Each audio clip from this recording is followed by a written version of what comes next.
It's that time. We're going to hit that button. Clench your butts. Recording live from the E. Haley Memorial Studios, straight out of Almont, Ontario, it's time for This Death Clock Has 60 Minutes, your one and only weekly Warma Hordes news broadcast.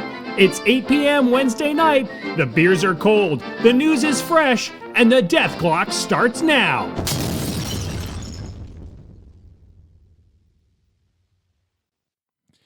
All right, guys, it's been one Wednesday. I just want to remind G of that before we get started. It's been one Wednesday that I missed, and you missed too.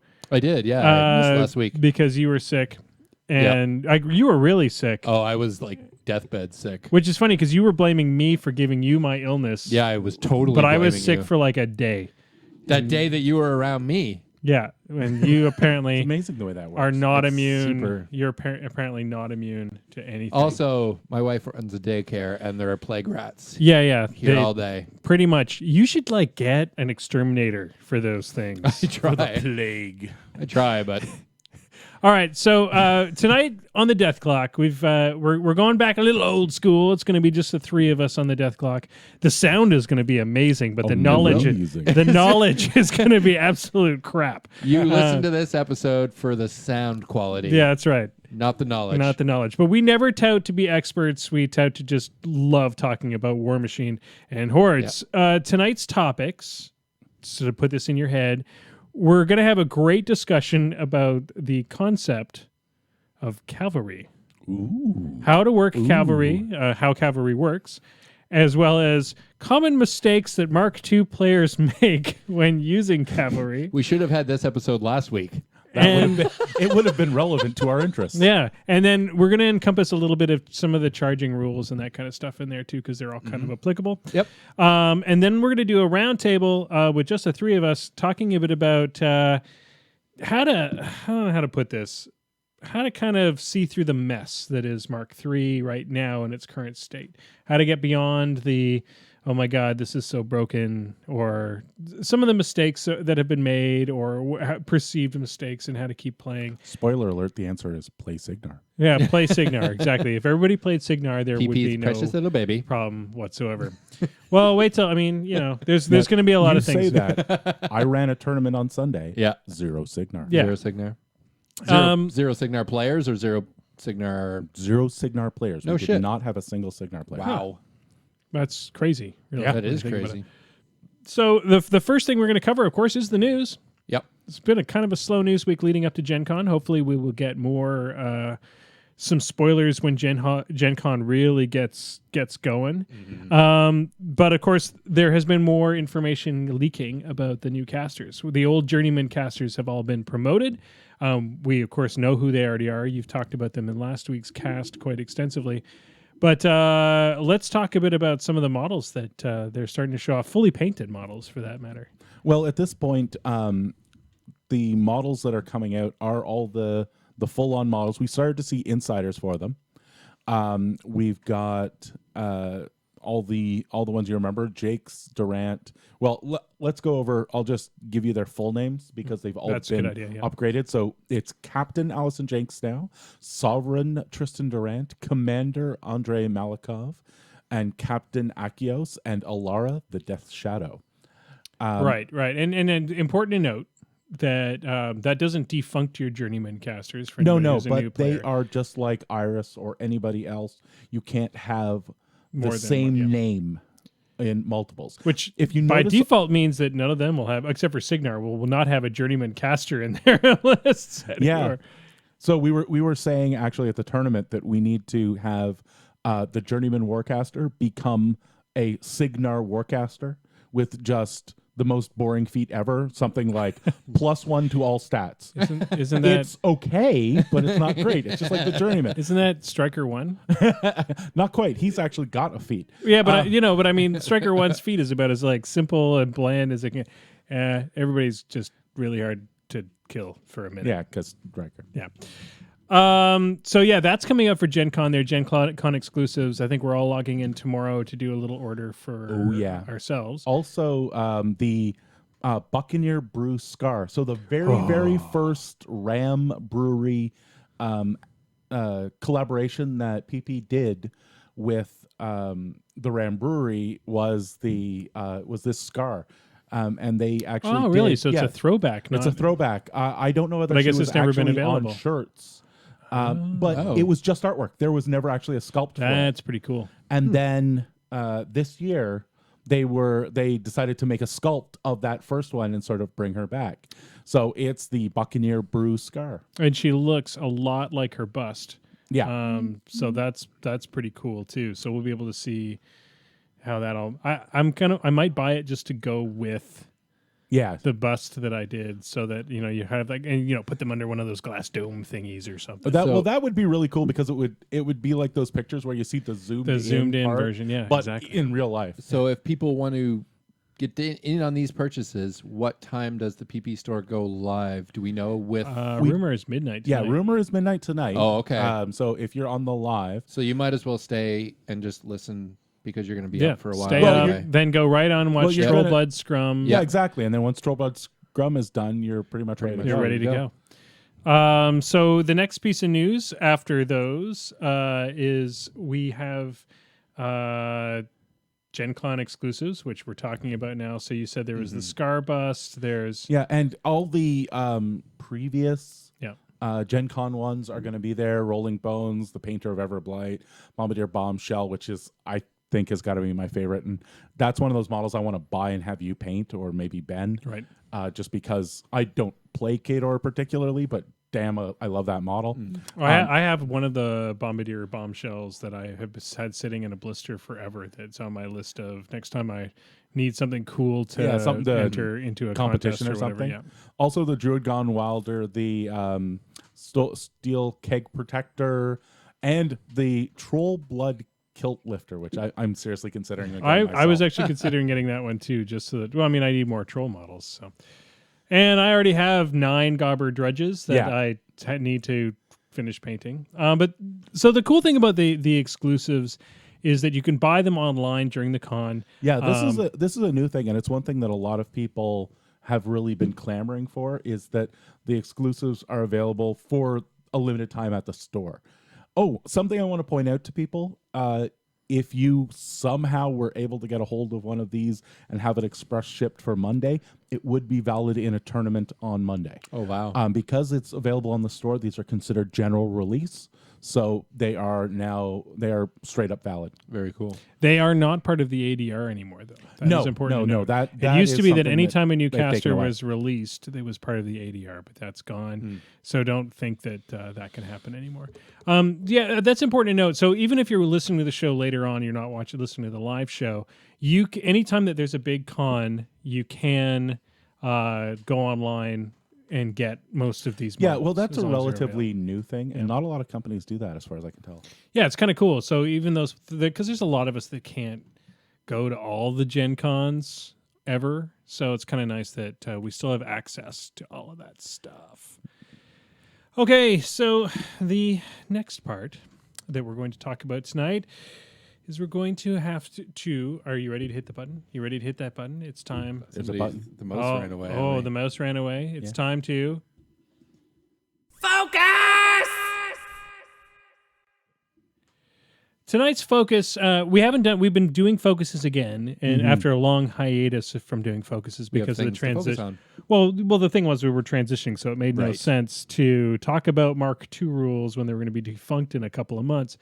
So, focus. What our focus segment is we take a piece of ruling and we break it down for you, and we discuss it for new and old players alike who may or may not get how it works. One of those things that was really complicated. Focus! Yes, that's right, Jason. We're gonna do. We're doing we're focus. doing focus. It's okay. I just wanted to reiterate that we're doing focus. I get it. Okay, good. So one of Moving those along. things that was really interesting in Mark II was cavalry rules, but they were slightly complex because you had to separate your mind out between heavy and light cavalry. You had to understand a few things that were already complicated as well, like Additions to line of sight. Yeah, you had to figure out what an impact attack was. impact attacks. When you could use your mount attack and when you Yep. couldn't use your mount attack. Yep. Yeah, it was It was complex, and some people who got it got to use it to extreme advantages. Light cavalry was not that complicated, but heavy cavalry, I always felt kind of was. Light cav was like, I run in, I shoot things, and I run away. That's what I do. It's great. Heavy cav was just kind of, okay, there's something about I get to run over and if I don't run over everybody, I stop, but then I can still do nothing, but I don't remember how that works. Yeah, and cavalry wasn't seen as particularly good. It was heavily used in the European meta, but in North America, it just really wasn't a thing. So first off, the reason why we're talking about this tonight is there was a. This is where we fess up that we are not that great at rules sometimes. There was an interaction on Monday. Jason, tell us. Is that what you call what Stryker did to the Blightbringer? Show me, interaction? Show me on the Stryker model where he touched you. Well, it wasn't so much Stryker as the cavalry that ran over all my swordsmen and shouldn't have. Yeah. Right. So, we talked about this afterwards as he was saying, well, cavalry are ridiculous. They can kill everything. And I was like, well, you just go up and jam them. It's not that hard. That's what I tried to do. Right. But what happened? Well, we'll start by George being horrible at the rules. And I must preface this entire thing by saying right at the beginning of the game, what did I say, Maelstrom? Oh, I don't know. I wasn't paying attention. Well, what I actually said was, I have no idea how impact attacks and that's work. right. That's why I'm Let's not see how accusing we you of try being them. a gigantic cheater. Yeah, exactly. The cheater that I so visibly am, because I was doing it horribly wrong. Yeah. No, if you were a cheater, I would just not want to play you anymore. And in most cases, that's when you pull out a rule book and you quickly. And the nice thing about the cavalry rules now is they're only like a quarter page. Exactly. They're super small. You could have probably whipped out a rule book. But and that's read them. just how we thought they worked. Yeah, so. it wasn't necessarily that. We did not have a question about how they worked at the time because we thought that's we knew. How George told me they worked, and he's my PG. Wow. Ouch. Now, do I have some other things to tell you? So let me tell you about how Scorn works.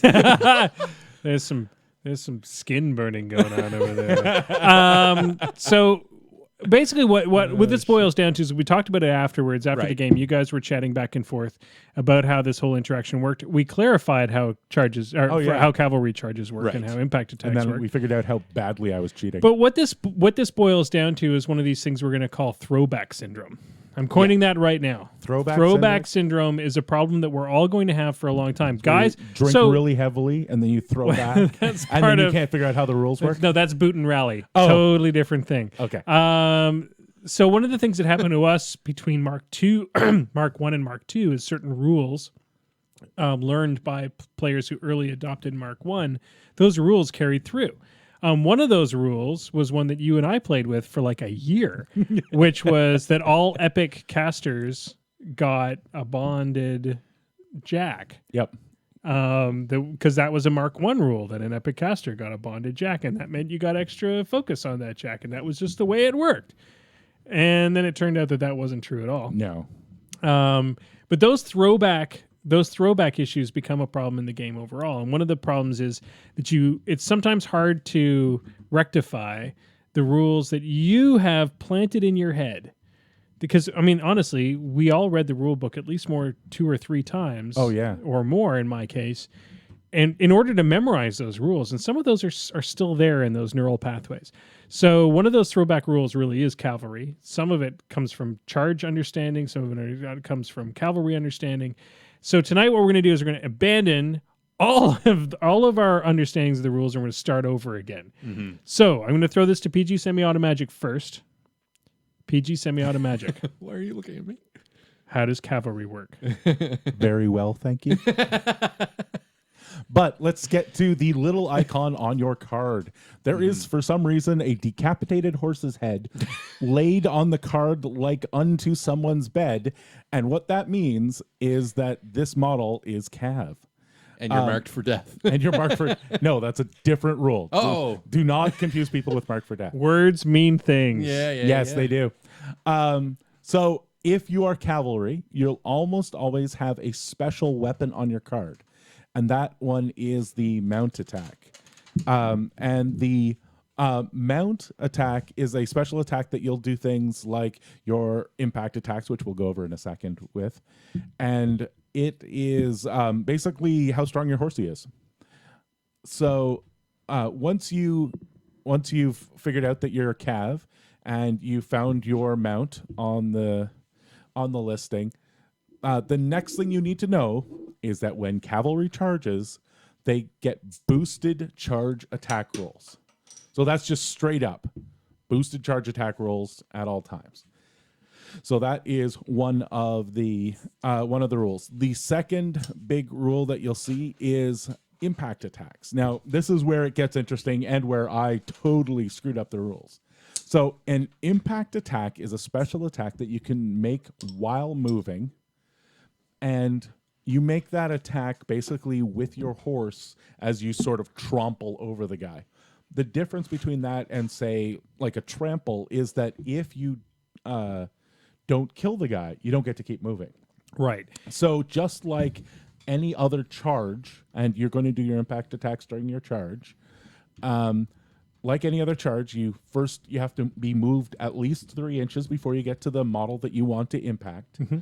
And then you basically stop your model when you're within the melee range of your mount of that model, and then you'll make a single attack against that model using the mat of the model. So the rider and horse have one mat, and the POW strength of the mount attack. And then if you kill, you can keep moving towards your charge target. If not, you stop there and your charge fails. So let's reiterate this, because this is what you guys screwed up. Mm-hmm. Was that impact attacks are not a free way to get Pathfinder over an enemy model. No, you have to move the 3 inches literally first. Yeah, it doesn't give you acrobatics or any of those other things that let you move through enemy models. You have to have moved the 3 impact. Think of it like the horse has to gain enough speed in order to push through the models. So if you can't move the 3 inches, if there's no way for you to get that full 3 inches, then the impact attack fails and you stop moving immediately. So it's the same as if you ran up and tried to do the impact attack and missed. Just think of it like a charge or anything else. You have to have that 3 inches before you slam, before you charge, before you whatever. And then the second part of that is the impact attack is done by the mat is from the rider, but the POW of the impact attack comes from the horse itself. Let's just put it this way: the model has a mat, and it has a special attack, which is its mounted. Right. Exactly. Mm-hmm. Yep. Because there's no real definition between rider and ridee in this case. It's just a special attack on that model, and the model has a certain mat. Okay, so the next part of that whole equation is well, there isn't anything really. That's one of the amazing things. For cavalry, those are the only 2 rules. Now, there are 2 highly associated rules that we do need to go over. Right. Because I think every cavalry model right now, but the cavalry models that we have seen all actually have reposition of some rule, variety. Yeah. And there are 2 types of reposition. One is 3 inches and one is 5 inches that we've seen so that's far. what we've seen so far. It is just technically reposition X inches. Yeah. So we could get weird ones later. Yeah, and what reposition allows you to do is at 3 and 5. And that's at the end of your action. Yeah, at the end of your activation, just like anything else that moves after everything, Mm-hmm. At the end of their activation, they get to make a movement right before their activation ends. We'll double check on that. I believe that in most cases it's not dependent on whether you have a successful charge or anything along those lines. It is. But we'll double check on that. But here's the thing: you have to have time to do it. Mm-hmm. So just like things that trigger after a charge, you can't have charged and failed. And remember, if you run, you're done. Yeah. So all the normal rules with activations suddenly spontaneously ending still apply. Other things that we need to note: impact attacks do not get a damage bonus. They don't get a charge damage bonus. No. It's just 2d6 plus the POW of the horse. Yep. So don't screw that up. Even though you're in the middle of a charge, that's You not haven't part of reached it. your charge target yet. You are not making an attack with your charge weapon. So the only damage bonus is to your final target or whatever one you originally whatever you're charged. originally charging. Yep. Now you were talking about a +2 bonus though to charges, and that is No. That there is no +2 bonus. There is boosted charge attack rolls. right. So The +2 bonus to charge damage is only on storm lances because they Right. have brutal charge. right, brutal charge. Brutal charge is the one case where that happens. All right, that's pretty much it for that. Now there is a special type of cavalry out there, and that's the dragoon. Dragoon, the basic change in all of that is that once you have killed the horse, The man lives the on. man lives on. So he just gets off the horse and keeps on beating on you. Dragoons are actually a relatively powerful thing in this game to have basically a free out. Yeah. And one of the great things about dragoons is you can do unlimited damage to that horse, and the horse will take it all before the dragoon falls off. Yeah. So if you have some ridiculously high POW weapon incoming on the horse, say a overboosted striker Right. or something, when it hits the horse and kills it with its POW 29 attack, the dragoon will still be fine. He will just appear somewhere within the base of the horse. What's also cool is that if the horse is generally a large or medium, large base. Correct. All the cav we currently have. Cav, is large Cav base. is all large base. So when the dragoon reappears, he can also often get out of melee range if it's done correctly. Well, it depends obviously on the melee range of the guy. Yes, absolutely. I have had the problem where something with reach is the thing killing me in there in base to base, and no matter where you drop out, you're still in melee. Yeah. But if there's somebody with like a 0.5 melee If they're with a range, 0.5 or even a Pretty 1 okay. inch, even the one's close. depending on the size of the base. yeah, that's a tough one. But yeah, you can sometimes By use the that way, to your advantage. just so people might not know this, all the base sizes are in metric, Right. and all the measurements are in imperial. Yeah. And this leaves us with a weird little thing. Yeah, that is where a 120 mil base is just a little bit smaller than a 5-inch AOE. A large base is just a little bit smaller than a 2-inch, and a small base is just a little bit smaller than a 1-inch. And that provides a couple of interesting opportunities. Like if you have a 5-inch AOE and you attack a colossal, anything in base to base with it is hit and nothing else. And that also means that things that are, say, within an inch are just shy of a small base. Okay, so let's talk a bit about using cavalry and using it well. You guys have, you've been trying to add cavalry into some of your lists, but have you? He won't do it, no matter how much I Won't yell do at it. him. Well, So what is it that you're worried about? Is this the complexity? no, it just I keep forgetting I have them. Right. More or less. I'm so used to. I just recently acquired Raptors. Yeah. So I'm not used to trying to add them into a list. Raptor's so good, though. Yeah. So good. I also want to send this out to the audience because we do have a bunch of people watching live. Yeah. If you have sort of suggestions or exploits or great reasons to use cavalry, or just want to shout out your favorite cav unit, now's a great time to do it. If you're watching this later on, feel free to put it in the notes underneath the episode. I'd like to pimp out the Storm Lances. Stormlances course you will. have been and continue to be just friggin' nasty. Well, Storm Lances have gotten a bunch of big bonuses in Mark III. Instead of the +2, they have boosted to hit, which is making Mat 7 stuff never miss the anything. Yeah. With Lattimore, they get that +2 to hit and damage for their ranged attack. And with the Firefly, anything within 5 inches of a Firefly, which is my favorite thing to take with a junior right now, everything within 5 inches of it takes an additional +2 damage. Yeah. That makes their POW 12 ranged attack a POW 16 ranged attack with an Electro Leap, yeah. which is just stupidly amazing. Yeah. I've been on the receiving end of that, and it's hard not to just flip the table over or just turn around, walk away, and start crying. Yeah.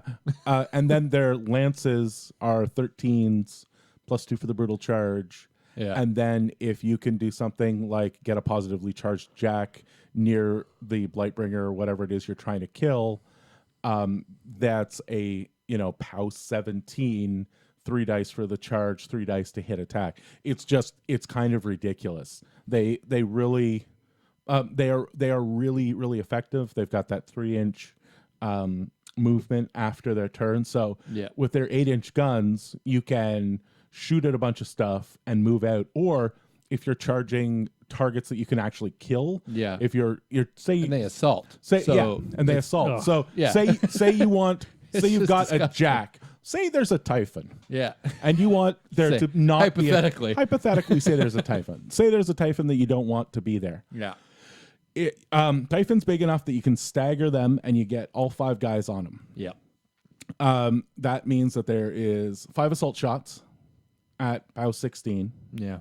And then 5 of the lances at POW 17. Yeah. In our hypothetical world where they're getting all the buffs. Yeah. They kill Typhon.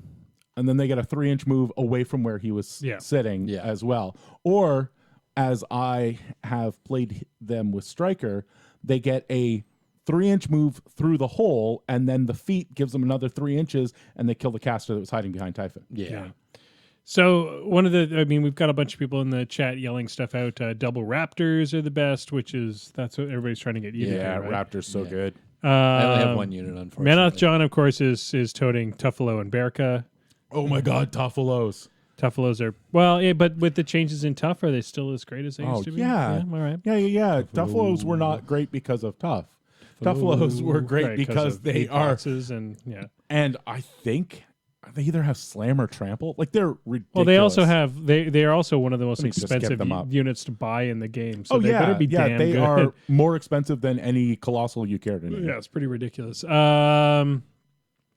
But yeah, there's Vengers with Icreus for the Protectorate guys. Chandler put 2 units of Vengers and 1 unit of Daughter Cav into me at a book release, and I wasn't walking correctly for a week. It was bad.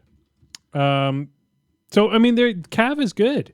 Cav is really well. I mean, good. and let's just Murder Ponies have been good forever. I mean, they have a great toolbox. Weirdly, the Murder Ponies what we're talking about is the we're talking about the mage. Damn it, Arcane Gun Mage Cav, Light Cav.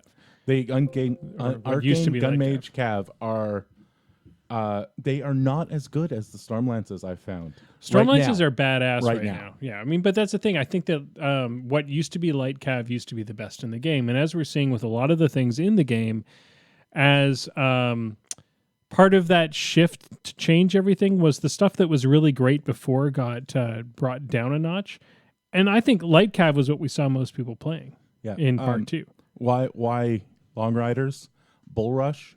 Oh. Plus follow-up. Oh. Plus brutal charge. Oh.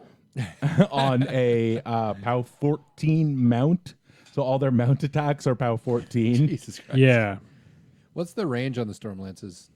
13 inches. Ranged.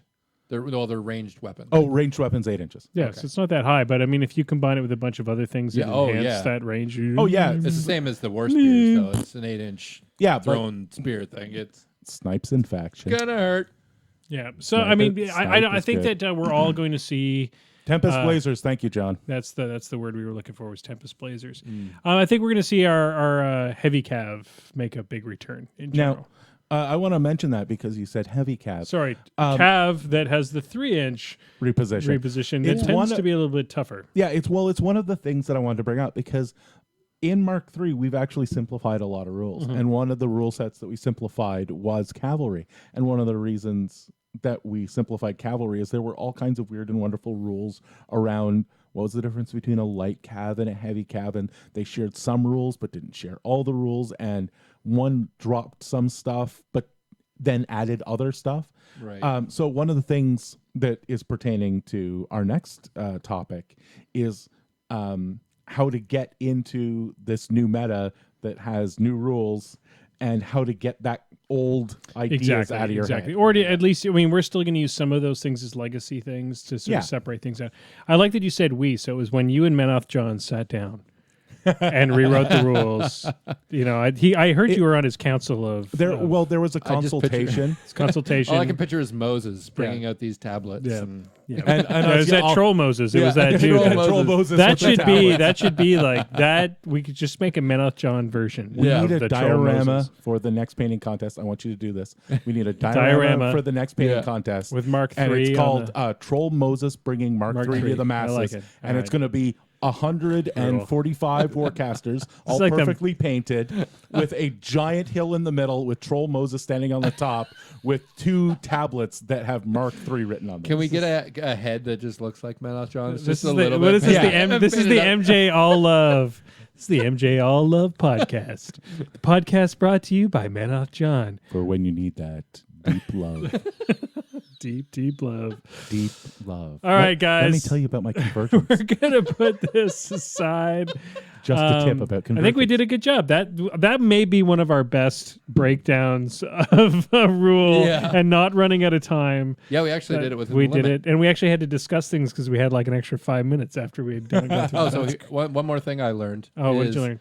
When you get a cav in melee, like say you just walk up, your horse gets an attack as well. Oh yes, Yeah. they are Initial now. attack. Yeah, we forgot about that. You don't That get you're- it on the charge, though. No, you don't not get it on on the the charge. charge.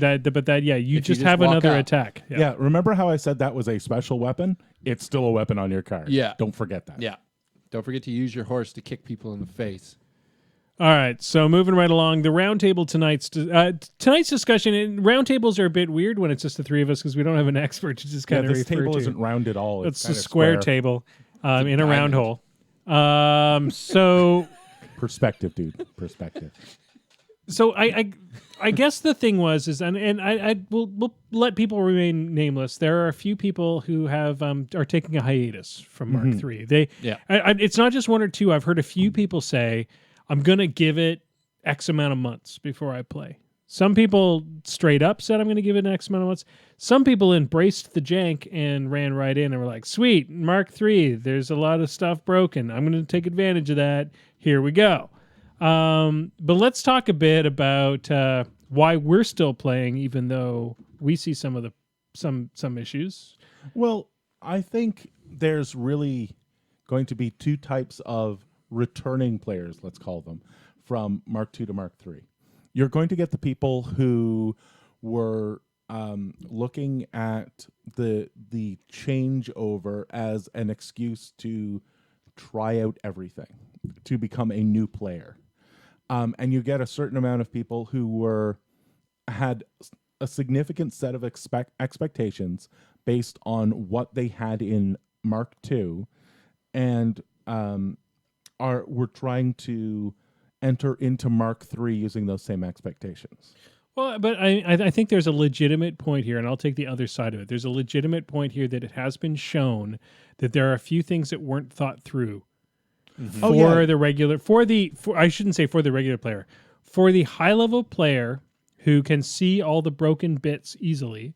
There are things that are broken, and those things are for a person with a certain level of OCD like I have about words and stuff. It's a tough thing to get past because you don't want to play a broken game. You don't want to play with these stupid rules. You don't want to play against people who are going to throw a list that's just full of jank against you. And you also don't want to spend a lot of money on, say, 9 of a certain thing because it's broken, and then a month later have your toys taken away from you because it was broken and you knew it right from the beginning. Are you talking about EE?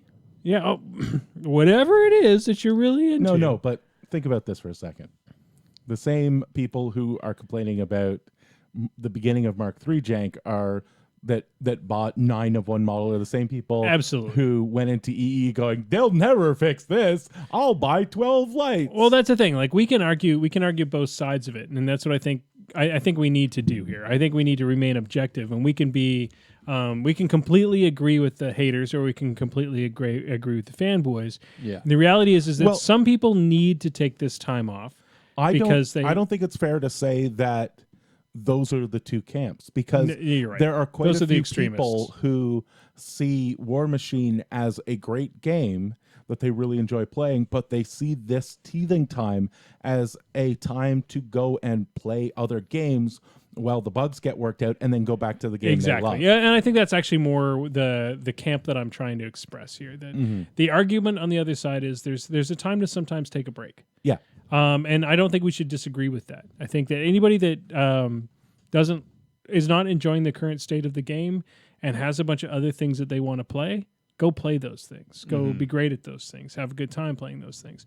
Because, in a year from now, most of this stuff will have shaken out and we'll be able to play the game that a little bit cleaner, I guess. Yeah. For those of us like us who aren't high-level players and don't really think and have a podcast where we talk about it every week, it's important for us to keep playing. Well, yeah. And to help out fix some of And these I'll tell rules. you, I am more energized to play than I've ever been. If you take a week period from, say, yesterday, I probably got 5 games in and I watched another 10 because I ran a tournament.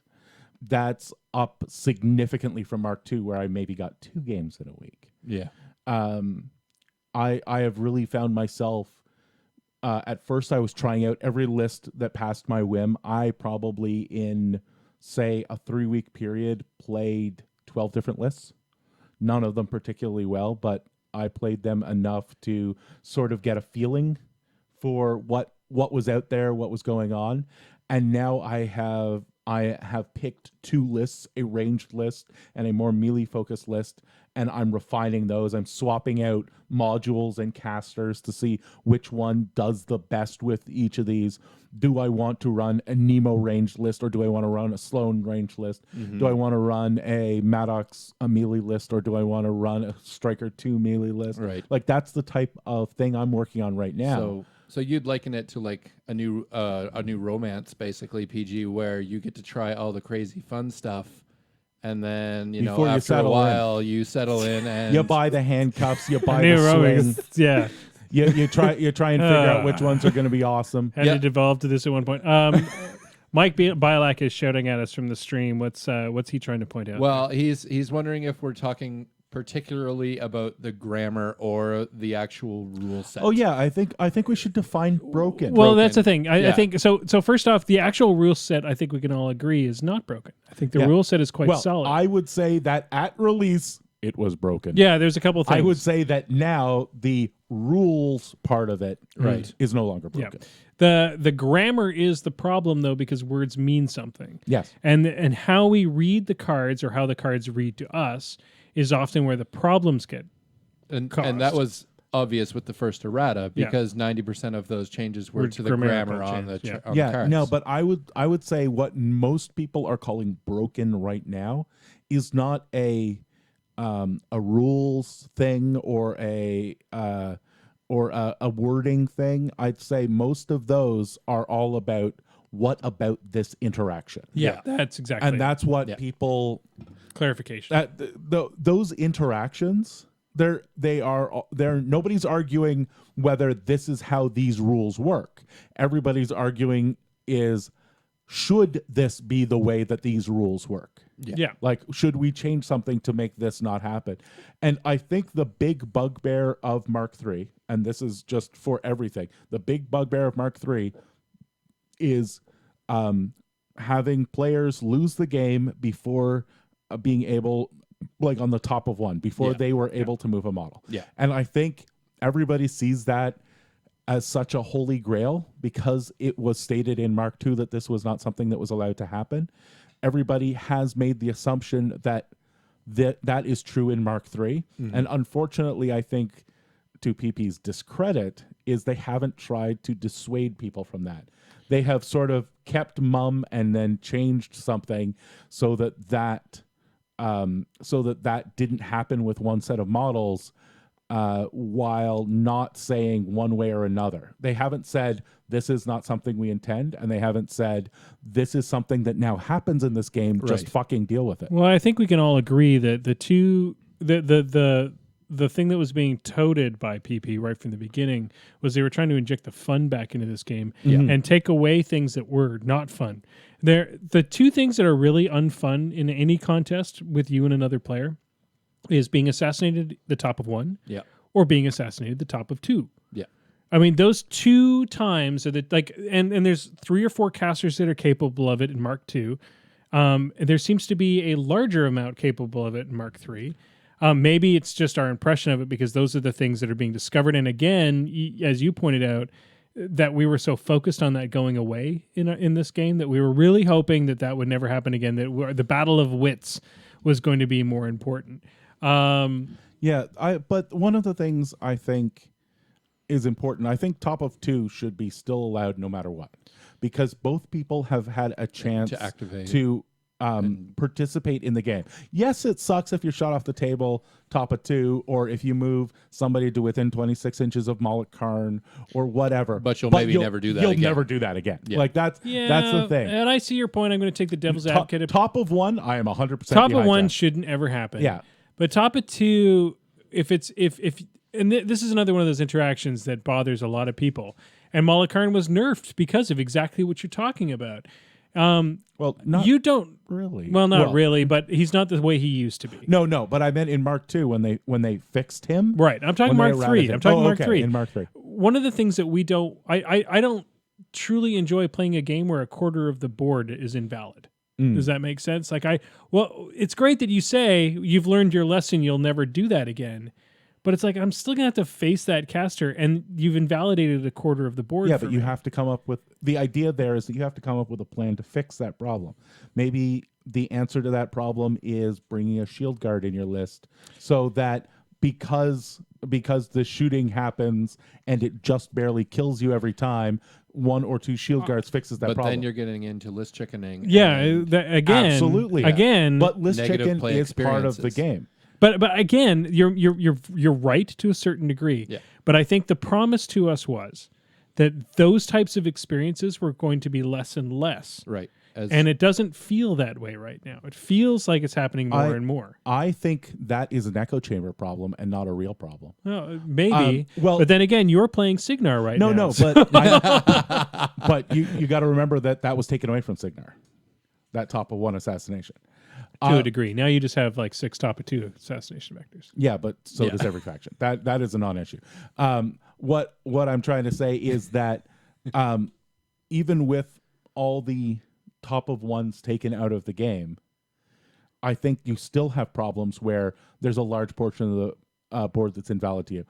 For example, playing against Cephalix, I cannot move a jack more than 7 inches forward because you can bomb 2 infantry at that jack and the jack evaporates. So I have to that's gone. Don't forget that's gone. But this is exactly the type of thing I'm talking about. No, and okay, so first off, let me clarify things there because will always be because models people are like that. because people are going to disagree with me, and that's fine. What I'm trying to do here is keep a good conversation going and try to keep us. So to be honest, I completely agree with you. I don't think truthfully, in my heart of hearts, I don't believe that a top of 2 assassin. I believe that's good player versus bad player. What I am going to disagree with is any time that it just becomes an auto win because you put together the right combination of grammar. Let's just say, and that I think we can all agree as middle level players that's what we want to see less of. We want to see less of somebody going, well, this card says that as long as this happens and this happens. Well, I think that's where we find the depth of the game. I don't think we can ignore that. I think the building of a correct sentence, and I'm just going to, because we're using the grammar analogy here, I think the building of a War Machine sentence to achieve a certain goal is a big part of the game. For sure. You're absolutely right. When you're creating a list to do a certain thing, you want to build this sentence in such a way. I think you're misunderstanding that it generates. I'm not saying we want to see that taken away. I'm trying to say when the sentences are wrong. Let's say when the period becomes a comma when it should never have been a comma, it should have been the end of something. But now you get into the slippery conversation of in rules as intended as but rules that's as written. why. Yeah. But that's this why goes back erratas. around, and this goes back around to what we're originally saying. This is why a lot of people are giving it a year, so that grammar can shake out. Yes, and I think that's a perfectly valid thing to do. Exactly. But the problem is if everybody does that, then there's nobody left to read the book. The good news is that that's not what's happening. Yes. The good news is you've got people like us breaking shit every other day and figuring out broken crap and going on the rules forums and saying, this is kind of broken. And you've got great players. Wrong. You got great players out there who are not afraid to use that stuff against us. And that's great. We need more of that because that's the only way this is going to get better. better. And on the other side of it, it's a great time. Go back to our old. It's a great Wild West time. It's a great time to actually to play with stuff. One of the things that I'd like to say to some of the people, there is actually a third camp of people, and that's the camp of people who are like, screw this noise, I'm out. This game got stupid. It's now a baby game for babies. It's too easy. Interactions. Don't let the door hit you on the way out. Yeah, well, okay. So that's my initial reaction, but that is not a good reaction. Remember, his job is to sell this. Right. game. Yeah. Well, no, my job is to build a healthy community. There's a Right. difference. His job is to help build a healthy community. I think I think we're seeing right now a lot of people searching for the jankiest things they can find. Well, we all want to win, and right? I think that's 13 going to gun level bunnies. out. I think because people are going to find answers to gun other bunnies. people's jank, and eventually it's going to level out and get back to where Mark II was, where it's well-rounded lists. Yeah, well, the thing I wanted to say was there's 10 years of work that basically, or let's knock off Mark I. Yeah. Let's just say there's 6 years of work in Mark II to bring it to where it was when we stopped it. Right. We're going to ignore how long it took to theoretically make either one of them, but I'm talking about from release. Yeah. There's 6 months. Yeah, it's, Right? it's very early stages. Oh yeah, and we'll have and This those is ridiculously It's early. the same problem that happened when Bradigus came out, and it took a couple of nerfs and a few craps, and people figuring out how to quote unquote counter Bradigus for us to start figuring this stuff out. But it took that time to actually figure it out. I think one of the things to PP's credit is that they react to problems, but they don't knee-jerk react to problems. A knee-jerk reaction would be nerf things right away. Yeah. Like, problem comes up, they change some wording, and they don't look at how that wording affects other things. And they also don't see if the meta drifts to change things. For example, right now, infantry casters, not so good, because there's a lot of infantry hate out there. Mm-hmm. So even though, for all we know, there's an infantry caster right now that just breaks everything. Yeah. But we won't see that callus shoot to the top or something. It'll be a while. Until people figure out, okay, which of the different infantries are deliverable, which of the infantries are good along with the new amount of jacks or beasts that I have to take. Yeah, and then we'll figure once that we out. see that drift back to infantry, Yeah. then we'll know which. Well, we right won't now- even see those. Right now, everybody's enjoying their big stumpy robots. Yeah, We how- don't want to see it drift totally. We want to see that happy medium. Is Yeah, what we no, want. that's where. But it's going to drift back gotta and drift, forth. I don't want to face 50 Doom Reavers again. No. But the interesting thing is how Bubba. long it took the Denny 2 feat to be insane. The theme force along Right. with that feat, that was that way since the beginning of Mark II. Yeah. And it only became a problem at the end of Mark II when everybody figured that out, when the models had been released so that all the stars aligned and it got ridiculous. And I think that it's going to take a while before all of this stuff shakes out and we have an awesome, really competitive tournament game. I do want to let people know that the community, though, even though there may be some high-profile people taking a little bit of a break, the community itself is absolutely thriving. Yeah. I'm not. I mean, I yeah. don't think we need to talk about it. I mean, honestly, we're having such a great time right now. Don't worry about those things. Just keep on playing. Those guys will be back. They're just taking they're taking That's a break, right. playing some great other stuff, and it's a great time to be in tournaments because Oh yeah. you There are can you so have a few chance sharks. now. It's amazing. I want to end this off with our viewer Shikaku asks question to the hosts. Do you think the more frequent errata would help with the meta adjustment, or actually what kind of effect it would have or is going to have? I'll start. I think more frequent errata is awesome. I think any time you have an active live game that is played as actively and lively as this game, it's really important for the developer to be active. We've seen it in bigger MMOs and that kind of stuff, that a very active developer constantly patching and fixing things is great for the game itself. You can overdo it. In the case of Star Wars Galaxies is a perfect example of where they overdid it. They did a knee-jerk reaction to fix a game that wasn't broken. We don't want to see that. And that usually happens when you don't do small fixes over time. That's when oh no, well, we're holding it all back for this one giant fix. I think an active errata is the way to go. Maelstrom? Yeah, I agree with you. When you have as many models as War Machine has, and the amount of wording per model, and the way things can be interpreted, you need to constantly be updating, because people are going to find ways around wording, and being able to fix that is very important. I think you need to take the negative now. Well, I was going to take a part of the negative. I think that it is important that there are erratas, but I also think that it is important that the erratas come at a set time, like they are with PP right now. And some people would say that 6 months is too long of a time. Mm-hmm. I would say that's almost too short, because if you think about the overall, say, national meta in a country like the US or Canada or even overseas, you have maybe 2 big cons or 3 big cons in a 6-month period. Right. And it is only when everybody gets together from their own little metas and brings the jank that they have cooked up locally to a big tournament that you really see those broken bits. And I think it's important to see those broken bits at least a couple of times, have them float to the surface. So I think 6 months is basically the shortest you would ever want. Anything shorter than that, and I think we're back to that knee-jerk reaction. All right, guys, we're going to leave this was a contentious roundtable. I think it's it was nice to actually talk about this, and I like playing devil's advocate, and I like making everybody get mad about something and defend things that they love. I think it's important for us to come to the defense of the things we love, and to sometimes take a critical eye towards the things we love. I think we all can agree we love the game. We can all agree that if you come into the pub on a Monday night, you're going to get a good game in. And probably a good buzz. And probably a little bit of buzz too. Buzz.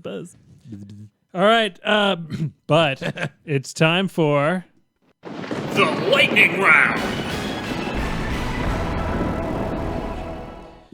The lightning round is 10 of the most difficult questions in all of War Machine and Hordes. And unfortunately, there's only 2 of us to answer them. And there's only 2 of you to answer. So this is my time to shine. It's a straight up. Straight up competition. 10 of the easiest Legion questions in War Machine. Actually, no, we all are. Legion and cock. You missed out because we already agreed. Uh-oh. I got a problem. No, we already agreed that because you had to do the podcast by yourself. Yeah. It's pretty much all COC questions. Yeah. tonight. Oh, no. No. I haven't played it in Mark So you 3. better- I know nothing. You better win. I'm just going to guess numbers. Actually, it's not true. So,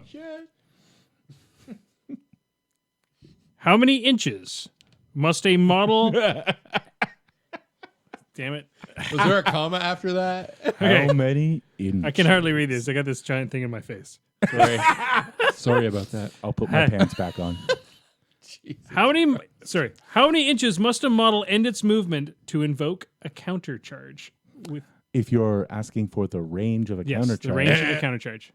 6 inches. Yeah, see, you have to You got it. Yeah, I would have, except I was fixing your fucking grammar. Yeah, look, Sucker. shut your face hole. All right, this one's for you. You better get this one right. Oh, and you no. better buzz in, because otherwise Yeah. I'm not going to accept it. We'll accept bing bongs as well. What are the names of both of Axis's weapons? Action and reaction. Ah, very good. You get a point. Yay! Half a point, really, because you already knew that. Does action have an equal and opposite? What is the bonus on It's reaction. What is the bonus on a brutal charge? +2. +2. What is the standard damages. range on a mount attack? Ooh, I'm going to have to give that to Maelstrom. 0.5 inches. It is 0.5 inches. That's actually defined in the rule book. So Yeah, that's Yeah. weird. yeah, so it's something that would have to be pretty special for a mount to get extra. All right. Question number 5. Can an impact attack be made out of formation? Yes. Yes, it can. It can. I was just confused by the 5. Question number 6. Why is it confusing what question it is? Question 5, wasn't it? Yeah.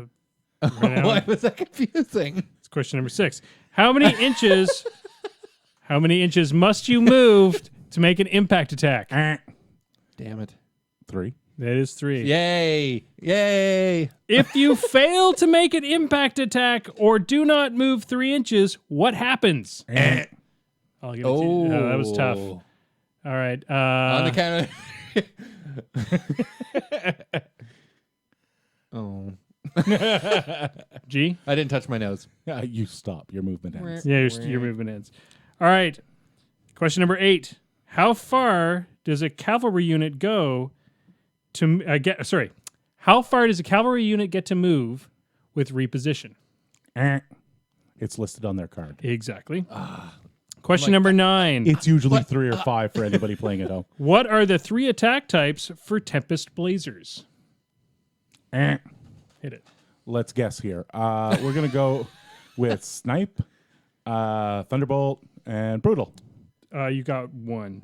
Oh, wow. What are the It's other 2? Brutal Damage, Electro Leap, and Ward Breaker. Ooh. Are the 3.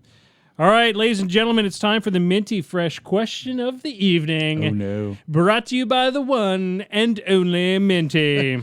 You ready for this one? This one's a tough one. Has to do with charges. Oh, no. A Badlands Kodiak attempts to charge a Leviathan. The Badlands Kodiak starts the charge 6.5 inches from the Leviathan. The Badlands Kodiak is 2 inches into a forest, and the Leviathan is 2.5 inches into a shallow water zone. Assuming the Badlands Kodiak is fully loaded with focus, how many attacks can it make? 1, 2, 3. Buzz in. Kodiak gets grab and smash. All right. Go for it. I'm going to say 5. It's actually 6 or 7 if bonded. Yeah, well... The Badlands Kodiak has aggressive, amphibious, chain attack, smash and grab, and Pathfinder. Yeah. So does not care about terrain. 2 initials plus the free headbutt, and then they buy more attacks, assuming both initials hit. So really the answer is 5 to 7. Yeah. I got 5 because I forgot that it had the free charge. Well, and it's specifically the Badlands Kodiak. Yeah, because the Badlands one is the one from has the... amphibious. Yeah. 5 to 7. I give all the points. I'm giving all the points to Maelstrom. Yay! Good for you. Well, guys, pretty awesome. Great night.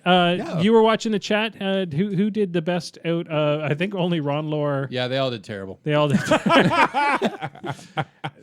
Okay. These are our friends and the people who watch this show. Yeah, come on, get your shit together, guys. All right, what events do we have going on in the Ottawa Meta? Oh my God, so many events. But so much events.